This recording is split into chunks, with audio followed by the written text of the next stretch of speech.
Hi, I'm Paul Scheider from Hedgehog Leatherworks. Today I'm going to show you some techniques for how to make natural cordage in the wilderness. If you've been following my articles and any of the other videos on the website, you know just how important cordage can be in a survival situation.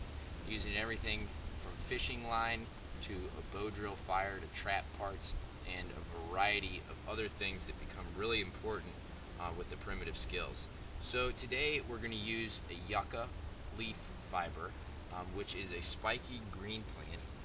The leaves on it look just like this, and they're very fibrous-y. When this plant is growing, it looks like a big orb of spikes growing out, and there will be a picture of that in the article that you can see at hedgehogleatherworks.com. So to talk a little bit first about the preparation of this leaf specifically, what we do is take one leaf to begin with and split it up into its long straight fibers. You don't even need a knife to do this. All I do is split it with my thumbnail, and then it divides very, very evenly all the way down to the very end. And what you do is you keep splitting this and splitting it and splitting it a couple times, and you'll end up with some much thinner pieces. Now at this point, when you get them about yay thick, you can go ahead and start making a rough cordage, which will still be very, very functional. This is a piece that I made some time ago of yucca plant fiber using just rough stuff like this that I split with my fingers. And as you can see, it's pretty long. However, it's not a surprising amount of leaves in here. This is probably 10 yucca leaves or less. And as long as you stick with it, you can get quite a bit of cordage going in a relatively short period. Another thing you can do with this is to make a very fine-grained fiber out of these yucca leaves. To do that, you pound it up with a mallet. You could make one in the woods quite easily, and you separate out the fiber from everything else that's green, that kind of chlorophyll that binds it all together, and then you just take your thumb and you peel it away. And it's nice to do this in a creek or something so you can get all the green slimy stuff off pretty easily. When you do the superfine method of refinement, you end up with really thin, hairy fibers like this out of the yucca plant. And these are just totally ideal for cordage. When you're out here, there's a number of different things you can use, from plant fibers like this all the way to bark from a tree.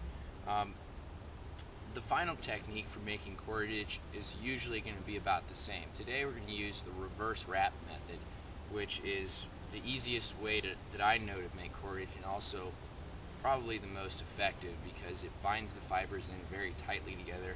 It makes a strong, consistent wrap. So I'm going to have you position the camera now over my shoulder so that you can see my eye view of exactly what's going on here.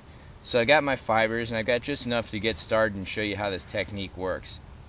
I'm going to start with a small amount like this, and I bind them up into roughly the thickness that I want the cordage to be, which is going to be double whatever size bundle I start with. Now this is an important part. I'm starting in the middle center of the fibers, but not the exact middle. I want to go more to one side, and the reason is that that'll allow me to splice in more fibers later easier. So the first thing I do is I'm going to twist the fibers in a bundle away from me until it's a tight coil that's going to bind up on itself, and it makes its first loop all by its very own just from the tension of this.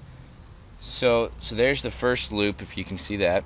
And the next thing is we just pinch this with the left hand, and then it's very simple and repetitive from here. All we do is twist away and then pull back, and then that puts the next bundle in line. We twist away, pull back, twist away, pull back, and you just keep doing this. This is a really great, easy thing to do around a campfire at the end of the day, where you've collected your materials and you're just sitting and relaxing, and you can turn out a surprising amount of cordage pretty quickly if you really get going with this technique. So you can see here already I've got about an inch of cordage made up, and this is thin stuff that I'm making right now, and then I can kind of bind it together just by twisting a little bit, and that evens out the piece.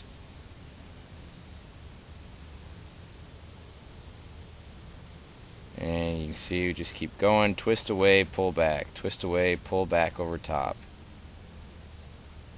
And every time we do that, it makes another coil. Now, the only tricky thing with this technique is the splicing. Splicing means adding in more fibers when the ones that we're currently using run out. And there's really not much to it. We get to a point here where we decide we might want to splice. As you can see, this is starting to run shorter on this side, and that's intentional. And then we just take our next small bundle of fiber, and just a little bit of a time, kind of even our ends up here. And then we just lay it in with the rest of the thin strands on that side and begin twisting again.